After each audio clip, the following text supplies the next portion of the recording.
Hey, s'il y a bien un truc dont on est fan chez Rita Lisa, c'est clairement les festivités et les légendes.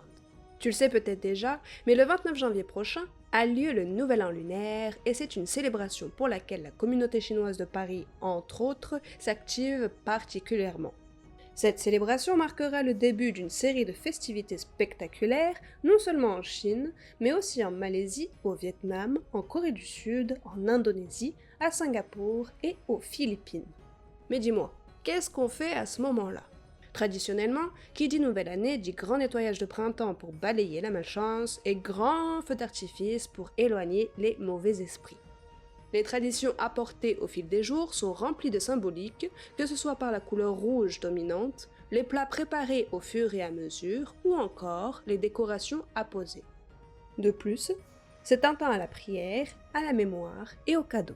Tu as déjà dû voir ces fameuses enveloppes rouges remplies d'argent. Petite info, chaque année est associée à un signe du zodiaque. En 2025, c'est l'année du serpent de bois. En effet, l'astrologie chinoise se distingue de la nôtre par son alliance avec la cosmologie et la philosophie taoïste.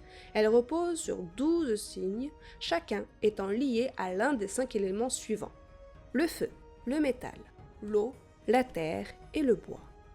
Le tout forme un cycle de 60 ans. Autrement dit, la dernière fois qu'on a fêté une année du serpent de bois, c'était en 1965. L'élément du bois est globalement associé à une période de renaissance, de stabilité, de créativité et se focalise vers l'avenir. Pour ce qui est du serpent, un grand nombre de légendes circulent autour de l'animal. Dans la mythologie chinoise, il est souvent associé à la magie, la métamorphose et la connaissance profonde. Le serpent joue un rôle de médiateur entre le monde terrestre et le divin, offrant des visions et des révélations. On lui attribue des qualités telles que la ruse, l'introspection et une capacité innée à surmonter l'adversité.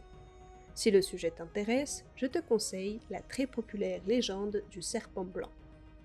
En conclusion, le Nouvel An chinois, c'est donc une véritable fête, avec des danses, des défilés et des événements qui s'étendent sur plus de 15 jours pour tirer sa révérence en beauté avec la fête des lanternes.